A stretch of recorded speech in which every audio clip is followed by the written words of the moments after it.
persepsi korupsi kita terjun dari 38 ke 34. Itu membuat kita kaget.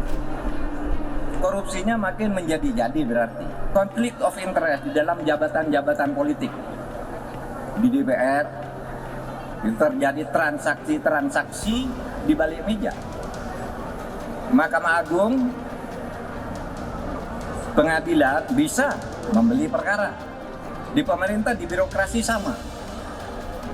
Itu temuannya. Saya kira begini, kalau kita bicara soal konflik kepentingan, maka ada 3 aspek sekurang-kurangnya yang memang harus dikuatkan. Yang pertama adalah komitmen, proses yang konflik kepentingan atau rangkap jabatan misalnya. Nah, di titik ini saya kira Pak Presiden Jokowi punya problem besar gitu, ketika dia tidak menyelaraskan antara janji konsep awal dengan pelaksanaannya. Jangan kita terlena dan menutup mata dengan upaya pelemahan struktur dari dalam. Karena di berbagai struktur lembaga pemerintahan itu sekarang banyak penyusup yang justru melemahkan, bukan menguatkan. Oleh sebab itu, proses seleksi atau rekrutmen jabatan-jabatan publik juga harus lebih diperketat, tidak boleh berdasar pesanan, terutama untuk lembaga-lembaga penegak hukum. Melakukan cara seperti yang kita dengarkan tadi kan Pak Mahfud menjudgment teman-teman. Lepas dari itu benar salah itu nanti kita bisa uji. Tetapi rapat kita hari ini bukan untuk itu. Rapat kita hari ini untuk mengklarifikasi kontroversial yang sudah terlanjur berkembang di masyarakat terkait dengan 300 triliun itu. Saya kira itu catatan yang besar soal komitmen, termasuk soal memilih orang yang tepat di posisi yang pas, lalu kemudian tidak mengalami konflik kepentingan, termasuk tidak mengalami problem. Orang Senayan kejang-kejang, Mahfud bongkar persekongkolan jahat DPR.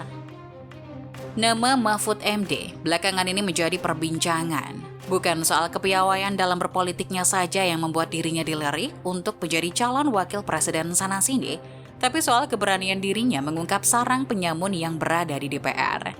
Iya, Mahfud MD dengan gamblang menyebutkan bahwa dirinya mengendus transaksi di bawah meja yang dilakukan oleh Dewan Perwakilan Rakyat. Persekongkolan jahat itu dari dulu memang sudah tercium aromanya. Namun baru satu orang sajalah yang berani dengan gamblang mengungkap hingga para anggota DPR yang ketakutan pun menjadi kejang-kejang. Oknum anggota DPR yang tidak terima dengan pernyataan Mahfud ini malah menyerang balik dan menantang Mahfud menunjukkan buktinya. Padahal jika Profesor Satu ini sudah bertindak, artinya sebuah bukti sudah dikantongi yang dalam arti lainnya tinggal menunggu waktu saja satu persatu anggota DPR yang culas tersebut bakal diciduk dan digiring ke pengadilan.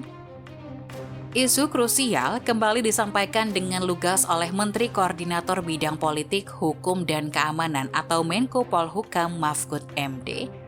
Tidak tanggung-tanggung, dia memaparkan persoalan pelik yang menjangkiti legislatif dan yudikatif serta berbagai lembaga pemerintahan.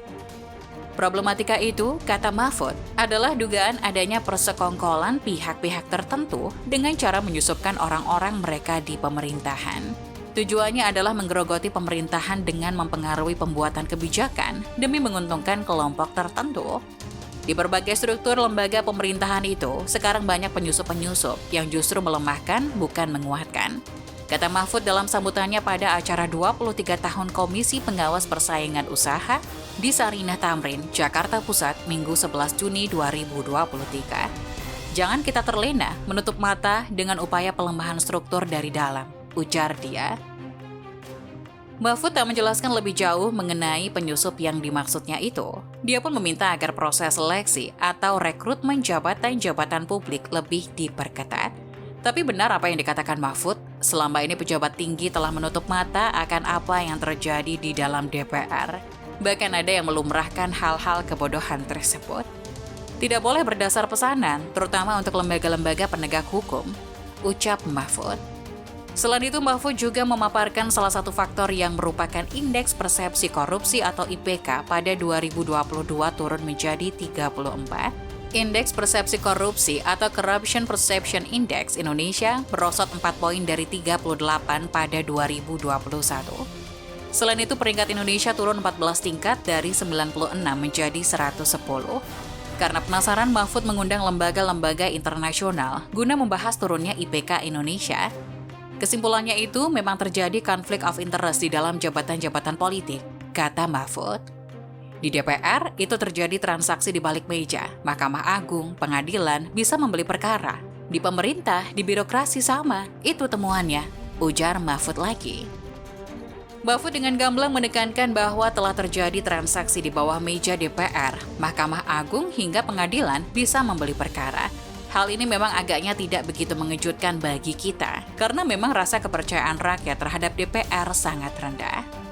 Ia juga mengatakan ada anggota Dewan Perwakilan Rakyat atau DPR yang memiliki konsultan hukum.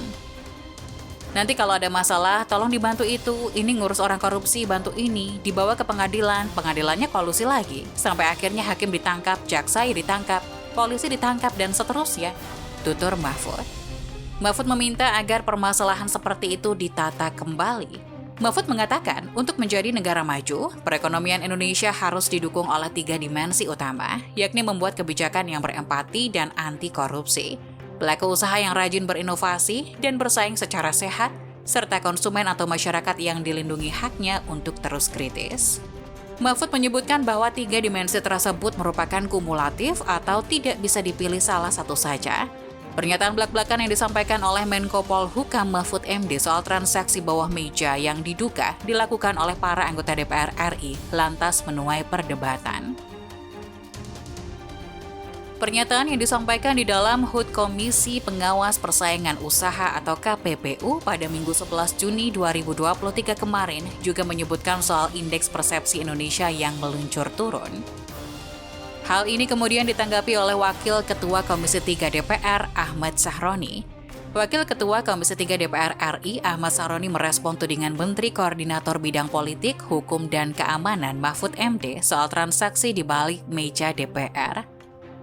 Menurutnya pernyataan Mahfud tidak bisa disangkal karena ada oknum di setiap lembaga tinggi negara. Kita semua tidak bisa langsung menyangkal ini. Saya rasa di semua lembaga tinggi pasti ada oknum yang melakukan ini, mau Mahkamah Agung, DPR, dan tentu saja di pemerintahan, kata Sahroni kepada cnnindonesia.com Minggu 11 Juni. Politik Partai Nasdem itu pun meminta Mahfud tidak mengeneralisasi perbuatan korupsi di DPR. Saya ingin memberi saran saja, siapapun kita tolong jangan generalisasi. Kalau mau sebut saja oknum DPR-nya siapa, karena kasihan ratusan anggota lain yang tidak berbuat tapi dicap serupa, kata Sahroni. To the point itu lebih baik agar tidak jadi fitnah ke 580 anggota DPR lainnya. Tidak semua orang brengsek, ada juga yang super baik. Demikian juga semua lembaga, tidak semua jelek, pasti ada yang super hebat, imbuhnya. Sahroni mengaku yakin dan percaya Mahfud sebagai menteri bekerja dengan jujur. Karena itu pun, ia menentang jika ada yang mengeneralisasi pemerintah melakukan korupsi.